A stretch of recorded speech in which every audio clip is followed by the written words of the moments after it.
O áudio que vocês vão ouvir agora é parte do podcast Xadrez Herbal. Caso vocês queiram ouvir mais sobre esse assunto e outros temas de política internacional, é só ir em xadrezherbal.com. Agora, sem mais delongas, a gente passa para o primeiro dos 3 blocos do Giro de Notícias.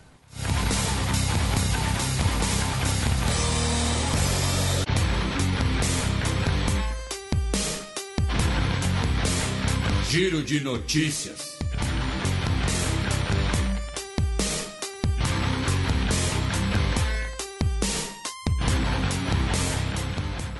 Notícia do domingo retrasado, dia 11 de abril. Quirguistão aprova referendo de reformas constitucionais. Isso, o Quirguistão agora vai ser basicamente um regime presidencialista, né?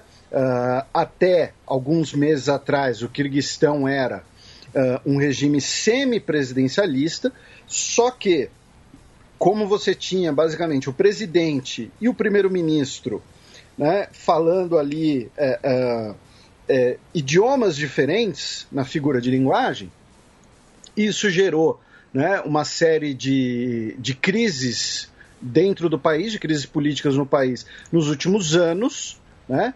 Tanto que em basicamente 10 anos, esse é o terceiro referendo que o Quirguistão realiza.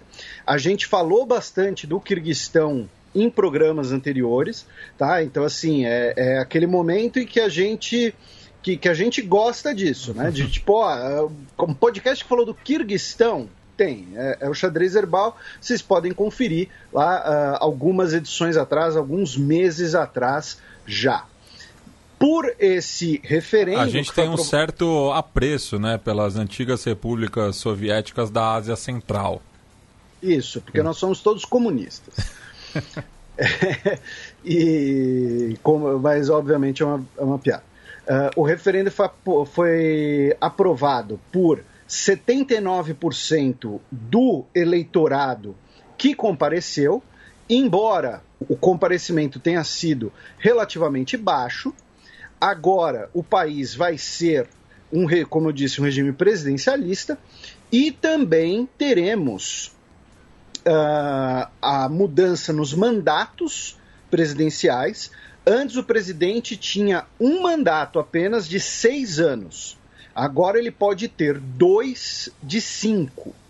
E também reduziu o tamanho do parlamento de 120 para 90 assentos. Tá? Então, Quirguistão aí com uma nova constituição, um regime presidencialista e vamos que vamos. Notícia da segunda-feira da semana passada, dia 12 de abril. Violência sectária em Papua Nova Guiné mata 19 e polícia alerta para risco de guerra total. Nós temos uma questão em Papua Nova Guiné. A gente falou recentemente no programa com o Átila, né, quando a gente falou de vacinação, a gente também falou um pouco de meio ambiente, que é violência entre grupos étnicos diferentes. Que muitas vezes algumas rivalidades tradicionais, tá? Que têm se intensificado por conta tanto da crise derivada do coronavírus, quanto também por uma crise política interna.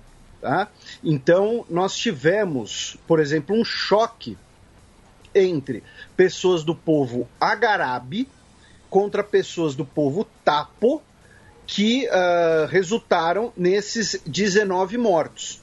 A polícia deteve algumas pessoas, porém, segundo o comissário de polícia David Manning, tá, numa matéria no Guardian, as pessoas que testemunharam os episódios de violência, ninguém quis depor, ninguém quis testemunhar, ninguém quis dedurar o vizinho, o conhecido, né, mais ou menos assim. Então, o comissário disse que por conta dessa espécie de lei do silêncio, tem também o risco dessa guerra aberta, que aí as autoridades nacionais vão ter que intervir. E aí, uma semana depois, o primeiro-ministro James Marape, ele determinou o encerramento das atividades presenciais do parlamento por conta da Covid-19, mas por que ele fez isso?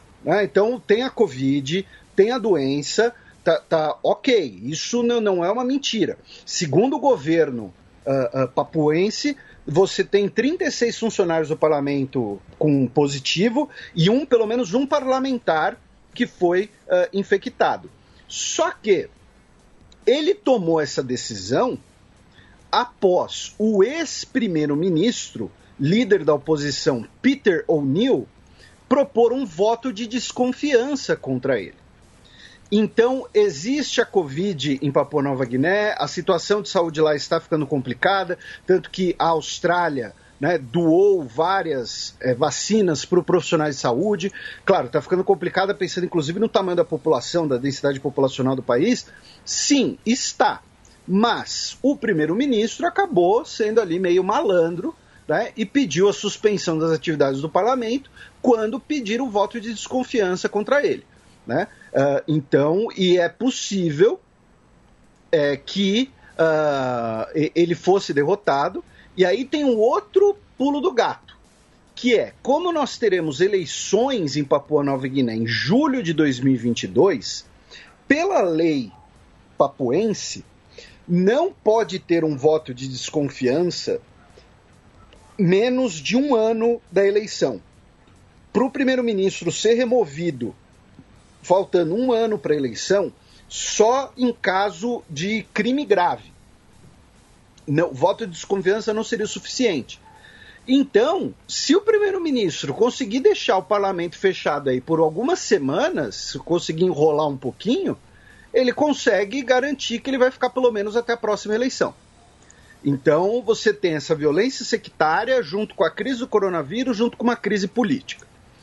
Ainda na região, a Nova Zelândia, pelo governo da Jacinda Sualinda, determinou que o país não vai mais exportar animais vivos em pé, tá? Não vai mais exportar gado em pé, não vai mais exportar ovelhas em pé, que é uma coisa que a gente já comentou, que era absurda, inclusive por conta do navio que encalhou, né, no canal de Suez. Um monte de navios ficaram na fila com dezenas de milhares de animais esperando, confinados, muitas vezes sem condições adequadas. E aí o governo, o ministro da Agricultura, o Damien O'Connor, disse que vai ter um período de transição de 2 anos e depois elas estarão banidas. Tá? Segundo o governo, essas exportações correspondem por apenas 0,2% da renda de exportação primária da Nova Zelândia. Apenas um carregamento de ovelhas em pé foi exportado nos últimos 13 anos, tá? Porém, mesmo sendo algo, entre aspas, pequeno, decidiram proibir de vez. E tem que proibir mesmo, inclusive aqui no Brasil, porque isso é um absurdo e, além de ser um absurdo do ponto de vista ético, é também uma atividade que beneficia muito pouco, é um baixo valor agregado, porque você exporta dezenas de milhares de cabeças de gado de uma vez, chega no destino com 1/3 de mortes, você não exporta expertise, você não exporta tecnologia, você não exporta o produto já preparado para consumo, por exemplo. Então, além de tudo, é uma coisa muito, muito pequena. E uma notícia que a gente certamente vai conversar com o Átila, mas nós temos a obrigação moral, né, sempre de citar a gloriosa República de Vanuatu aqui no programa. Vanuatu proibiu, né, parte dos seus moradores de viajarem dentro do país, já que um corpo de um pescador filipino foi encontrado numa praia e o corpo estava infectado com Covid. E ele era tripulante de um barco pesqueiro que estava ancorado em Vanuatu. Tá? As autoridades querem ainda não determinaram se ele morreu de afogamento ou de Covid. No caso, se ele morreu de Covid, se a tripulação do barco tentou, então, se livrar do cadáver para não ter que cumprir regras sanitárias. Mas então Vanuatu vai entrar aí numa espécie ali de lockdown de quem está na ilha de Efate, que tem cerca de 66 mil pessoas. Ninguém entra e ninguém sai da ilha, nem para as outras ilhas do arquipélago.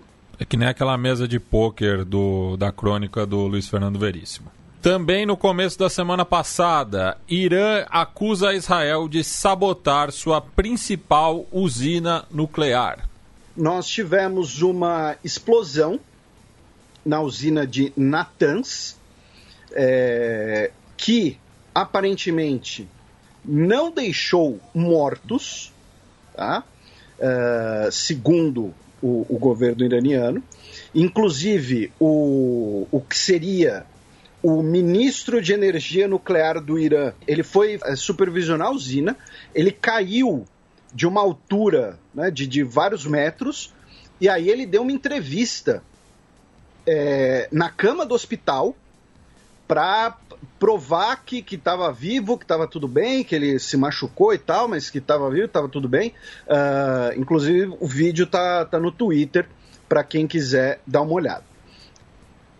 Segundo o governo iraniano, tá? Segundo fontes no governo iraniano, a explosão foi causada por um dispositivo que foi colocado dentro da usina, que foi contrabandeado para dentro da usina, tá?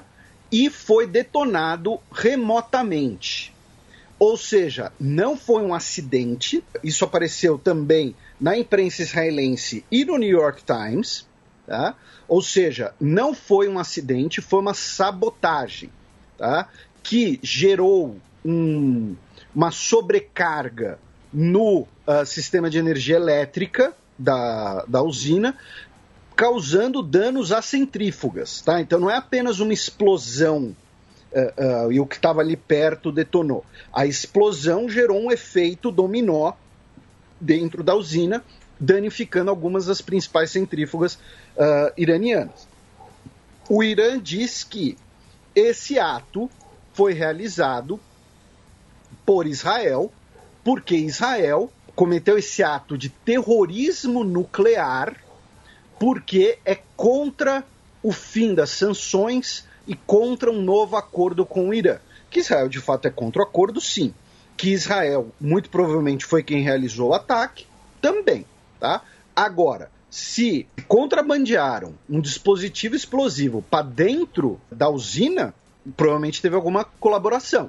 Ou então, pode ter sido um ataque completamente remoto. Né? Alguns anos atrás, a gente teve uma espécie de cyberataque contra as instalações nucleares iranianas. Mas que mesmo naquela ocasião precisou de alguém infiltrado, porque plugaram um pendrive com um trojan em um dos computadores. Né? Então, não sabemos ainda o que aconteceu. Agora, não deixa de ser curioso que isso acontece e uma semana depois saem as notícias, né, revelado que o Irã e a Arábia Saudita realizaram a primeira reunião bilateral desde 2016, em Bagdá. Né? O Iraque, que você tem, a gente comenta isso várias vezes, né? Você tem grupos pró-Irã, tem grupos pró-Arábia Saudita, grupos xiitas, grupos sunitas, a maioria da população é xiita, e então a Arábia Saudita e o Irã realizaram o seu primeiro encontro desde 2016, o que foi confirmado pelo porta-voz da chancelaria iraniana, o Saed Khatibzadeh. O governo saudita não comentou se foi verdade ou não, mas nem confirmou nem negou. Né? Então, não deixa de ser curioso, né? De que você tem, nesse contexto de uma retomada do acordo nuclear, do fim das sanções, pós-governo Trump, né, que tinha, né, o seu conselheiro falcão bigodudo John Bolton, como um cara que sempre advogou guerra com o Irã. Depois desse governo você tem essa reabertura de diálogo e Israel tentando, olha, tá bom, vão retomar o acordo e tudo mais, mas temos que mesmo assim garantir que o Irã não vai ter uma capacidade nuclear, se é que foi mesmo Israel que fez o ataque, eu não sei, né, o que estão falando por aí, eu não sei de nada, tá? Então não me procurem. E fechando esse bloco, temos uma notícia da terça-feira retrasada, dia 13 de abril, na qual o Japão anuncia que despejará água contaminada de Fukushima no mar. Pois é, essa é a notícia, né, o que o Matias acabou de nos trazer. Se isso vai ser um problema e qual o tamanho do problema, nem eu nem o Matias temos como responder essa pergunta. O fato é, o governo japonês disse que essa é a saída mais realista, tá? Foi o termo que o primeiro-ministro Yoshihide Suga usou. É a opção mais realista e que está cumprindo todas as diretrizes para o descarte correto dessa água de Fukushima. Tá? A água será diluída, ela vai ser despejada num curso de 2 anos, um negócio assim, na verdade vai demorar uma década e enfim, vai ser de pouco em pouco, então não é que eles vão abrir uma comporta gigante, né, e tacar água radioativa tudo de uma vez no Oceano Pacífico. De qualquer maneira, os países vizinhos estão criticando. A China disse que é irresponsável, que é uma decisão que não leva em consideração a oposição tanto doméstica quanto internacional e que pode causar danos à saúde pública internacional. A Coreia do Sul também criticou a decisão, convocou o embaixador japonês em Seul para prestar satisfações, tá? E pescadores sul-coreanos realizaram o que seria uma carreata de barco. Uma regata? Barqueada? Uma regata? Uma regata, não sei. Pescadores, cerca de 150 barcos de pescadores sul-coreanos realizaram uma carreata de barco, né, em Yeosu, tá, que fica bem na ponta da Península Coreana, bem na ponta sul. Então é uma decisão, né, que aparentemente não é simples, não é fácil. Já o governo dos Estados Unidos disse que apoia a decisão japonesa porque é uma decisão que está sendo transparente e responsável de acordo com as diretrizes de descarte de material nuclear, tá? Então, novamente, não dá para eu ou o Matias explicarmos do ponto de vista da física, do ponto de vista da biologia, quais seriam os problemas. O fato é água radioativa da região da usina de Fukushima, tá? Ela teria índices muito grandes, né, de radioatividade, de carbono 14, poderia contaminar peixes. Por outro lado, se ela é muito diluída, ela não vai causar nenhum prejuízo a mais do que já é causado nos oceanos.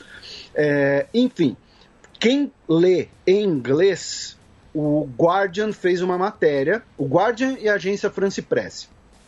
Tem uma matéria que é meio que, né, perguntas e respostas sobre o que isso significa. Tá? É possível que mais para frente a gente, inclusive, chame alguém que entenda melhor do assunto para explicar para os ouvintes quais seriam os problemas, quais seriam as opções, ou então pode ser o que realmente o governo japonês comentou, pode ser que não tenha outra opção e que seja necessário fazer isso e tomar essa decisão. E existem parâmetros que essa decisão pode ser tomada. É importante colocar essa opção também, né? Então, mas o fato é esse. O Japão disse que não tem jeito e China e Coreia do Sul em torno reclamaram. E ainda no Japão, hoje, o primeiro-ministro Yoshihide Suga declarou estado de emergência em Tóquio e em outras 3 províncias do país por conta do coronavírus, tá? Com fechamento de restaurante, bares e karaokês. Porém, ele disse que a Olimpíada vai ser realizada e a Olimpíada será segura. Tá? Então, assim, ele garantiu pra gente que vai estar tudo bem nas Olimpíadas. Bem, passemos agora para o segundo bloco do Giro de Notícias.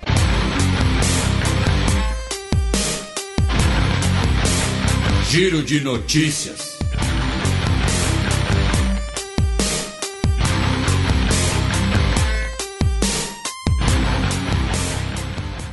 Notícia da quarta-feira da semana passada, dia 14 de abril. Índia e Paquistão mantêm negociações secretas para tentar quebrar o impasse da Caxemira. Isso, essas conversas estariam sendo mediadas pelos Emirados Árabes Unidos, tá? Lembrando que nós tivemos um breve conflito, né?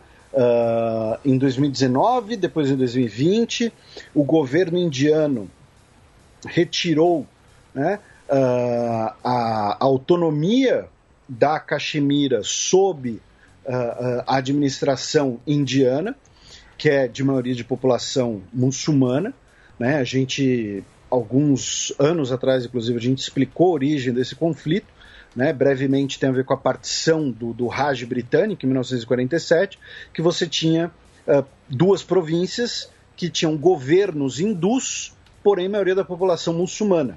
Então os governos falaram, queremos ser parte da Índia, a população falou, queremos ser parte do Paquistão, e como consequência tivemos guerras e uma divisão numa linha de cessar-fogo que acaba sendo, né, uma solução que deveria ser provisória, né?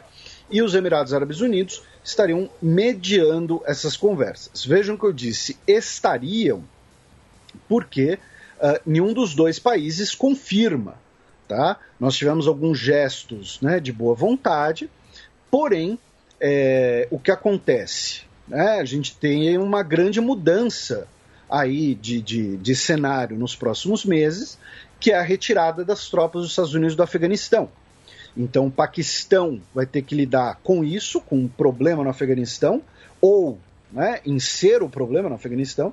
Ao mesmo tempo, a Índia precisa lidar com o fato do Paquistão ter cada vez mais laços com a China, com quem a Índia recentemente teve, né, desinteligências fronteiriças. Então, mas repito, nenhum dos dois países confirma essas conversas em Dubai.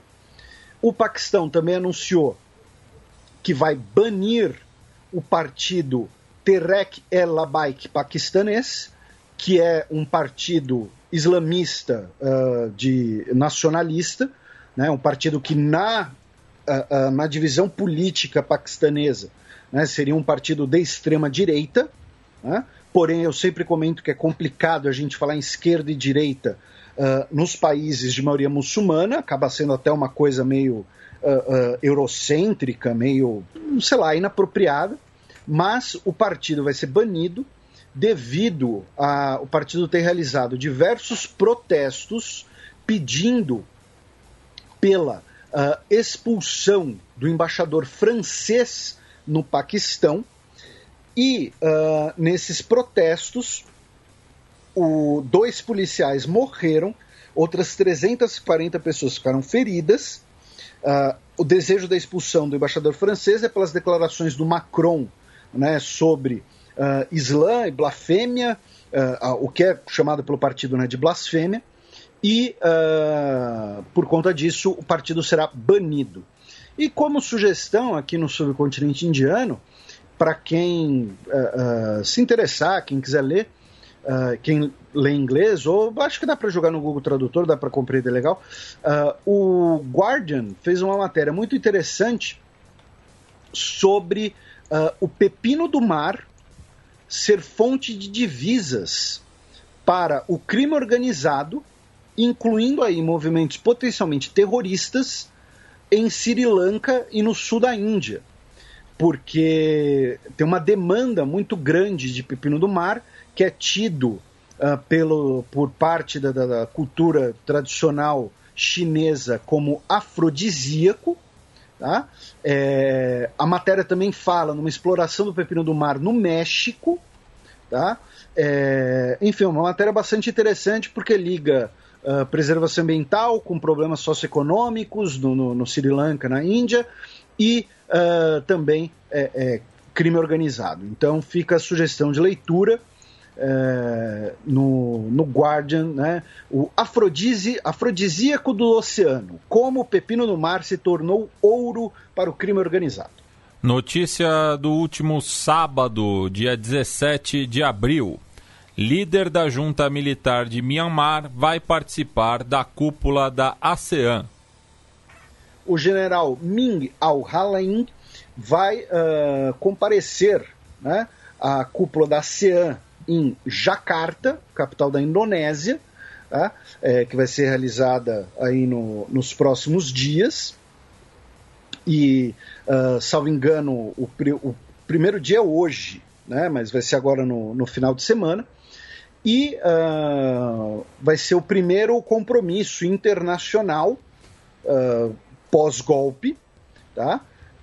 E isso acaba sendo uma questão muito contraditória, né? Já que países da região, inclusive países da ASEAN, né, a Associação de Nações do Sudeste Asiático, condenaram o golpe, mas ao mesmo tempo, né, desejam dialogar, pelo menos fora das câmeras, pelo menos extraoficialmente, com o país. Né? A junta militar que libertou 23 mil prisioneiros nessa última semana, como parte de um grande perdão do Ano Novo birmanês.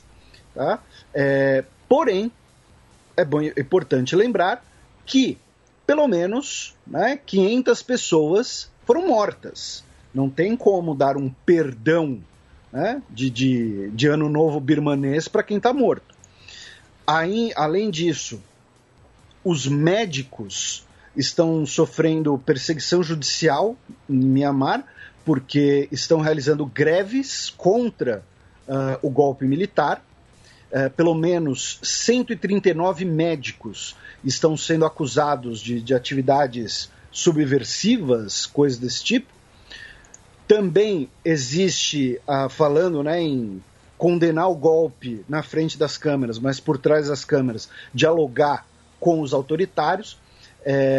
Uma empresa australiana, a Access Asia Mining, que é uma empresa que tem direitos de explorar ouro numa região de 1.800 km² em Myanmar, perto da fronteira com Tailândia. Ela havia declarado que suspenderia as suas atividades em Myanmar, porém não suspendeu e, mais que isso, realizou uma apresentação para acionistas, para investidores, dizendo que a área é mais promissora, a área de exploração de ouro e cobre no portfólio da mineradora. Tá?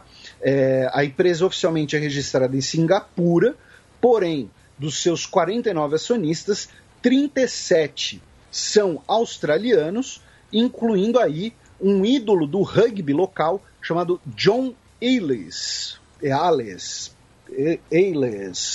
não sei, tá? Que já foi, inclusive, considerado o melhor do mundo do rugby. Tá?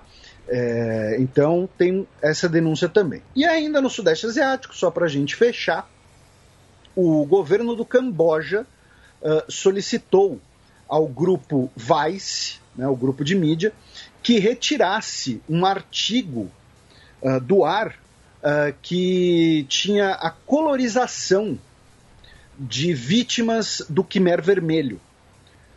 Então, por que eles tiraram? E o Vice tirou. Né? Por quê? O problema era colorização? Não. O problema foi que, ao colorizar, o artista responsável, chamado Matt Lowry, ele adulterou as fotos para mostrar diversos dos prisioneiros sorrindo. Tá? O governo do Camboja, inclusive, disse que se perguntou se a Vice faria isso com fotos de sobreviventes do Holocausto. A principal líder opositora do Camboja, Amu Sochua, que vive no exílio, deu voz às críticas do governo cambojano, e a Vice tirou o artigo do ar e pediu desculpas, dizendo que a intenção não era manipular e tudo mais. Lembrando que o Camboja, ele é uma monarquia, né, oficialmente, e é governado pelo antigo Partido Revolucionário Comunista, tá? Isso foi fruto do acordo feito em 91, tá? Pós-Guerra Fria. Então é uma monarquia com governo socialista, porém é um governo socialista, é um partido socialista, que foi colocado com apoio do Vietnã, que derrubou o Khmer Vermelho. Então alguns ouvintes podem achar estranho, mas peraí, o Camboja não é um governo socialista, então eles estão denunciando o massacre do Khmer Vermelho, que também era socialista. Esse é o problema dessa mentalidade da Guerra Fria, que acho que tudo não tem nuance, e a gente já explicou aqui isso algumas vezes. O Khmer Vermelho tinha ligação com a China, com o maoísmo chinês, e o Vietnã tinha ligação com o socialismo soviético. E o Vietnã depôs o Khmer Vermelho e colocou o Partido Socialista no poder. Tá? Então, por isso também que há essa condenação dos massacres do Khmer Vermelho, e que proporcionalmente, né, foi, junto com o genocídio no Timor, um dos maiores genocídios registrados. Né? Quando eu digo proporcionalmente, porque assim, quando a gente fala, por exemplo, de 6 milhões de pessoas mortas no Holocausto, é um número enorme, de fato. E aí você fala, e no Camboja foi só 1,5 milhão, né? Só, entre aspas. Só que esse 1,5 milhão era um quarto da população, tá? Então, também tem isso.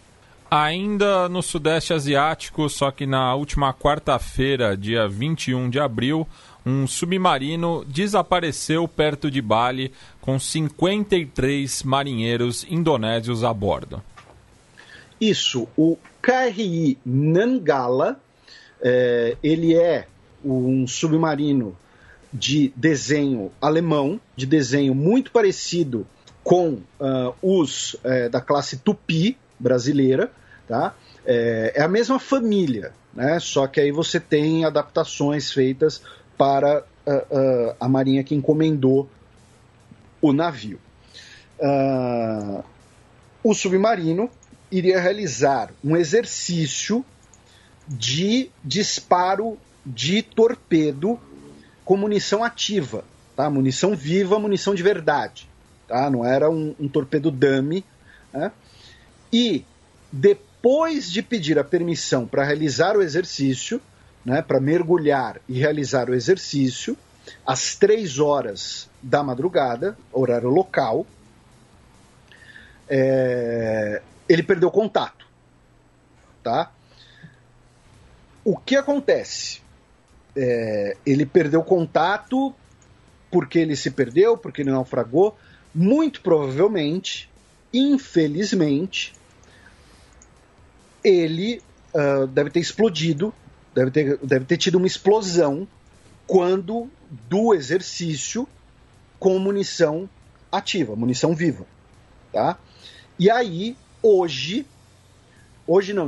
ontem, um dos voos de busca do submarino encontrou uma mancha de óleo no mar.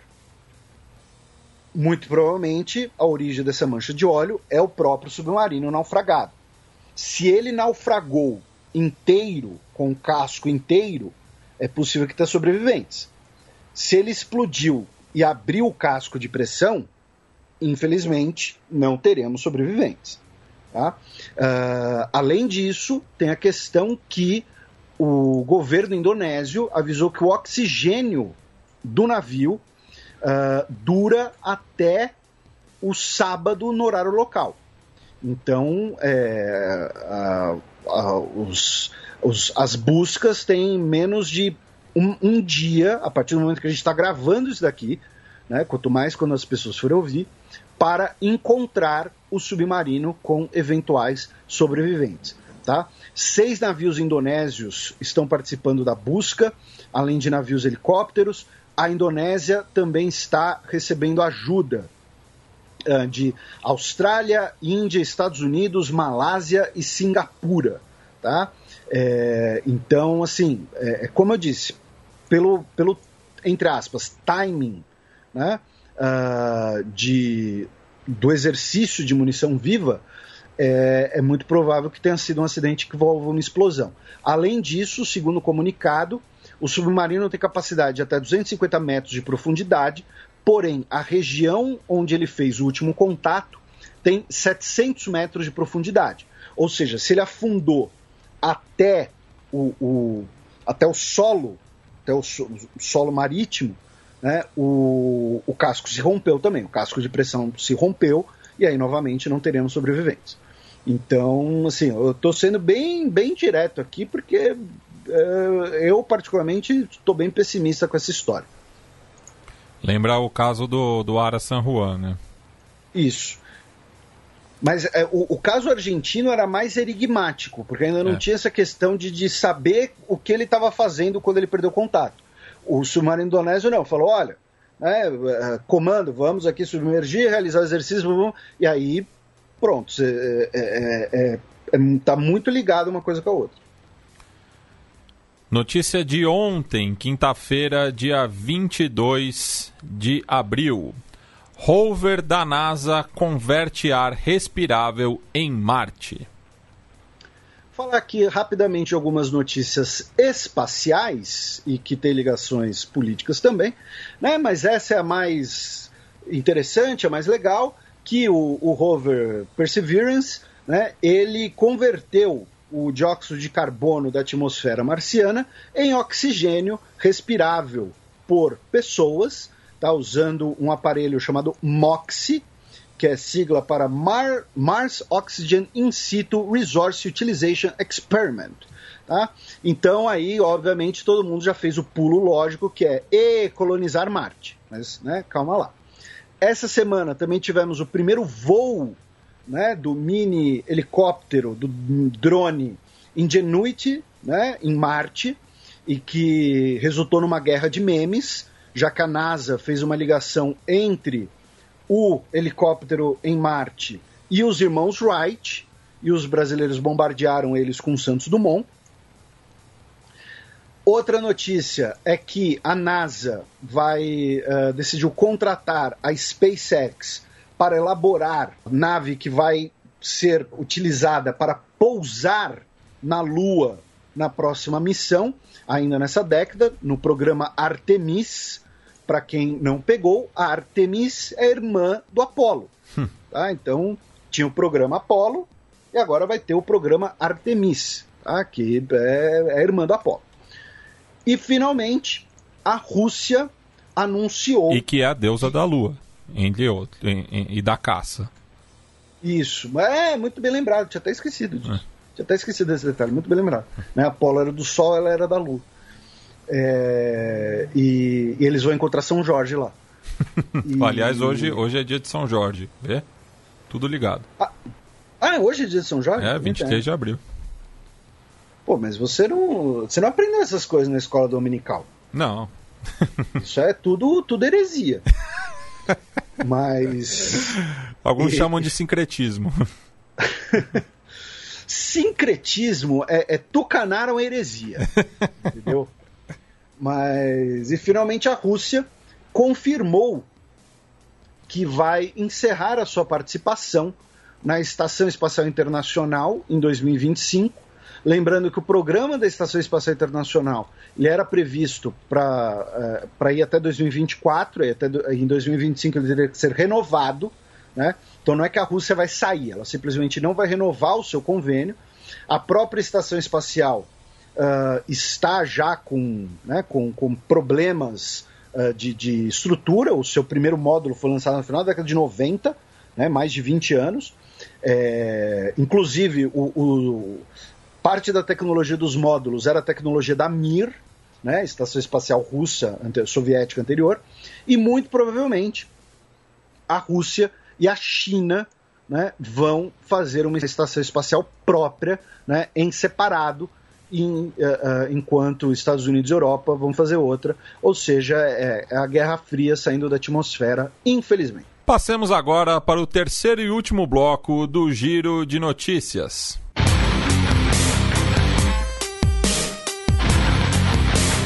Giro de Notícias.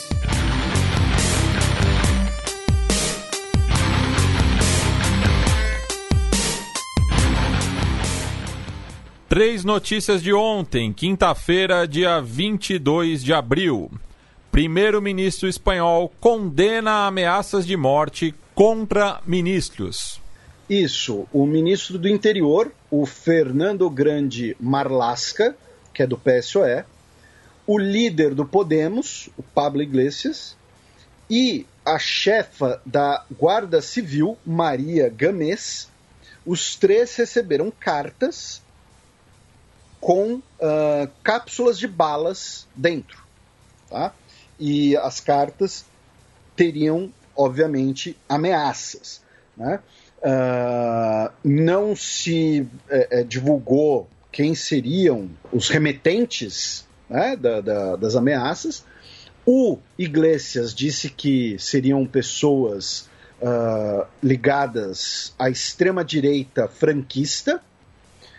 O ministro do Interior, o Fernando Grande Marlaska, disse que pode também ter uma questão de homofobia, já que ele é um dos ministros abertamente homossexuais, e que nomeou a Maria Gamés como a primeira mulher a chefiar a Guarda Civil. Então, há todas essas denúncias. O Pablo Iglesias, lembrando, ele era o vice-primeiro-ministro, porém ele saiu do cargo para concorrer ao governo de Madrid. E, inclusive, ele teve uma discussão acalentada com a candidata do Vox ao governo de Madrid durante um debate. Então, ainda tem toda uma colaboração aí do clima político na Espanha. Ainda na Espanha, começou o julgamento de Alberto Sánchez Gómez, que, peço que, já diria, a brincadeira do tirem as crianças da sala, ele matou e canibalizou a própria mãe. Pois é. E vai começar o julgamento dele. A defesa diz que ele tem sérias perturbações de ordem mental e que ele cometeu ato de violência, inclusive por conta de naquele momento ter usado drogas. Tá? E o Almodóvar já comprou os direitos para filmar a história. Pois é. E ele, que tinha 26 anos, quando o crime ocorreu, ele violou uma ordem de restrição que a própria mãe havia pedido para ele não chegar perto. Então, assim, eu não sei se existe o seguro nas prisões espanholas, mas eu imagino que, assim, acho que nenhuma prisão esse cara duraria muito. Ainda no Mediterrâneo, nós vamos para a Itália, onde o Matteo Salvini será julgado por conta... será julgado no dia 15 de setembro, a data foi definida pelo juiz Lorenzo Iannelli, por conta de quando Salvini era ministro do Interior e proibiu que o navio com pessoas resgatadas no Mediterrâneo ancorasse na Itália. Tá? Ele disse que apenas estava cumprindo seu trabalho, que cumpriu seu dever como eleito, citou a Constituição e disse que não fez nada de errado. Tá? Porém, a Procuradoria de Palermo, na Sicília, acusa o Salvini de negligência e de manter pessoas em cárcere privado, já que as pessoas refugiadas tiveram que ficar 3 semanas, quase 3 semanas, no barco e na água, não puderam desembarcar. Então, a denúncia também inclui aí o cárcere privado. E também na Itália, saiu um escândalo agora, que provavelmente vai ter, né, maiores repercussões, que a emissora estatal, a RAI, o jornal Domani, publicaram que procuradores e promotores na Sicília gravaram conversas privadas de pessoas que estavam aguardando julgamento, entre seus advogados, entre entidades de direitos humanos e até com padres, tá? Incluindo aí o padre de origem eritreia, Moussier Zerai, que foi gravado em agosto de 2017, quando ele foi solicitado por pessoas que estavam vindos pela Líbia, tentando entrar na Itália. O padre, que reside em Roma e coordena uma organização que acolhe refugiados. Tá? Ele, inclusive, chegou a ser até especulado como um Nobel da Paz. Tá? Então, são 30 mil páginas de denúncias e transcrições mostrando que as autoridades gravaram ilegalmente as conversas com advogados e representantes e o padre. E ainda no Mediterrâneo, na Grécia, o repórter Georgios Karaivas foi assassinado por 2 homens numa moto, perto de sua casa, na capital, Atenas, e ele, que era muito conhecido por jornalismo investigativo, publicando denúncias contra máfias e quadrilhas de organizações criminosas, incluindo aí denúncias contra quadrilhas de tráfico de pessoas. Tá? Então, e aí ele foi assassinado, imagino eu que muito provavelmente a mando da máfia, de alguma quadrilha dessas, que descontente com o trabalho dele. Bem, agora a gente cruza os Alpes em direção à Alemanha, onde o presidente sancionou novas leis nacionais contra o coronavírus. Isso. Teremos agora uma lei de freio de emergência, que foi aprovada nas 2 casas do parlamento alemão, tá? E ela modifica a lei de proteção contra doenças infecciosas. O que acontece? Qual é a grande discussão dessa lei agora? Ela dá poderes ao governo federal para, caso governos estaduais ou regionais que atinjam um certo patamar de infecções, de contágios, enfim, um número alto de casos, o governo federal possa intervir e obrigar os estados a tomar determinadas providências. Tá? Então, assim, porque atualmente, a gente sempre comenta isso, a Alemanha é uma federação e, na minha opinião, tá? Que não é notícia, não é análise, é opinião, é uma federação, talvez o melhor exemplo de equilíbrio federal que nós tenhamos no mundo e que o Brasil poderia se espelhar. Eu acho a federação alemã mais equilibrada que a dos Estados Unidos, inclusive, porque a dos Estados Unidos é tão descentralizada que fica confusa. Porém, a Alemanha ela é uma federação que os estados têm autonomia. Então, o governo federal poderia apenas recomendar atitudes ou então implementar atitudes nacionais. Agora, ele vai poder intervir nos estados caso eles tenham um alto patamar de contágios. Grupos de oposição já disseram que vão levar vão questionar essa nova lei na Corte Constitucional, que é tipo o STF da Alemanha, só que ao contrário do nosso STF, eles não são provocados a julgarem sobre toda e qualquer coisa. Então ainda vai ter uma disputa legal, mas é por conta dessa questão sensível. Em outras notícias alemãs, tivemos o início do julgamento de 11 integrantes do Grupo S, um grupo de extrema-direita, especialmente dentro da polícia, né, que a gente comentou nos últimos meses, no último ano, né, que foram feitas várias prisões de policiais que compartilhavam materiais anti-imigração, anti-islã e tudo mais.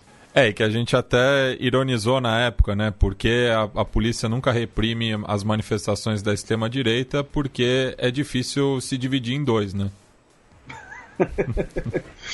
E aí tivemos agora o início do julgamento e a acusação em Stuttgart é que eles queriam derrubar o Estado e a ordem social. Outra notícia de julgamento é de um integrante do Daesh que esfaqueou, né, cometeu um homicídio à faca no dia 4 de outubro de 2020 em Dresden, porque os dois homens estavam andando de mãos dadas. Tá? E aí o homem, de origem síria, esfaqueou os dois, um deles morreu, e ele fez isso porque era pecado.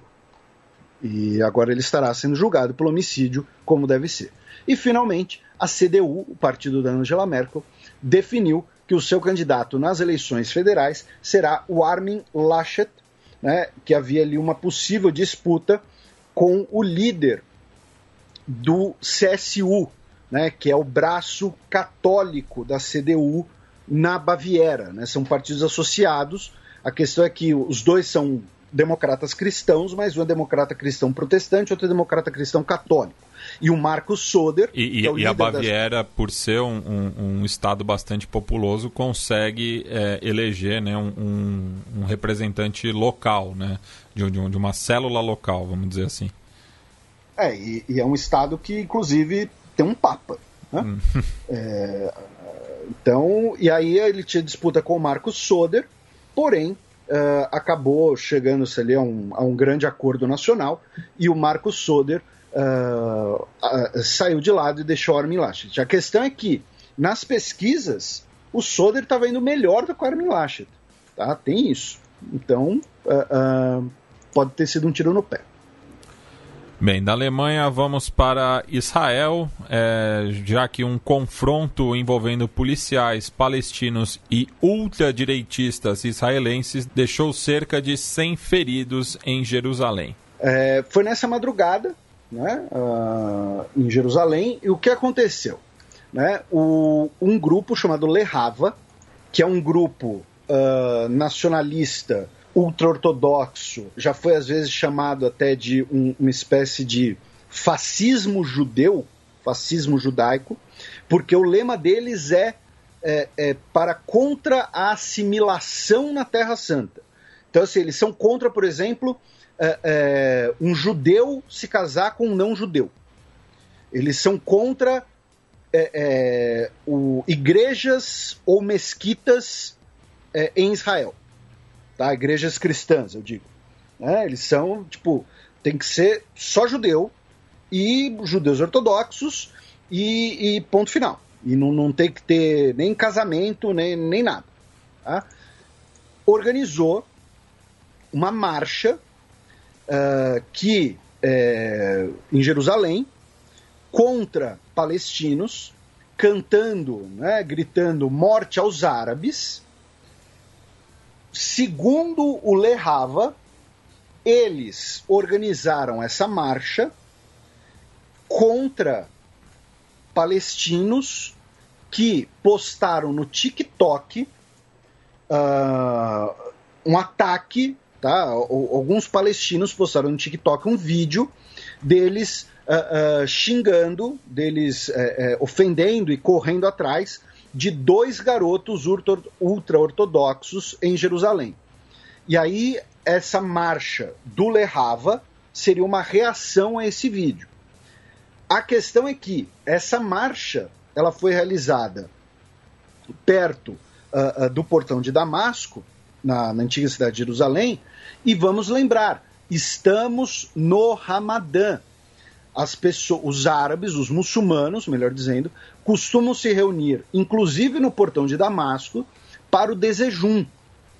E dias antes já havia tido um choque entre muçulmanos e policiais, porque, segundo lideranças muçulmanas, os policiais estavam colocando barreiras para restringir acesso, para restringir a comunhão, né, de quebrar o jejum no Ramadã.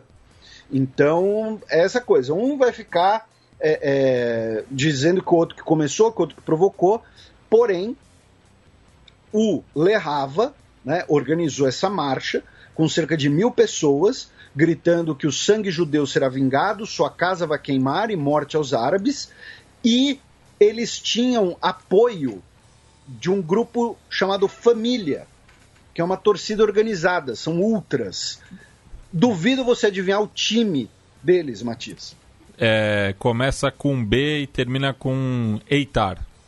Exatamente, os ultras do Beitar Jerusalém, que é a torcida declaradamente racista, né? Participaram não também. Só isso, que se considera a torcida mais racista do mundo. Eles se orgulham disso, né? E o pessoal do Zenit fica um pouco bolado com isso. Você usou o termo bolado, nesse momento nossos ouvintes do Rio de Janeiro vão à loucura.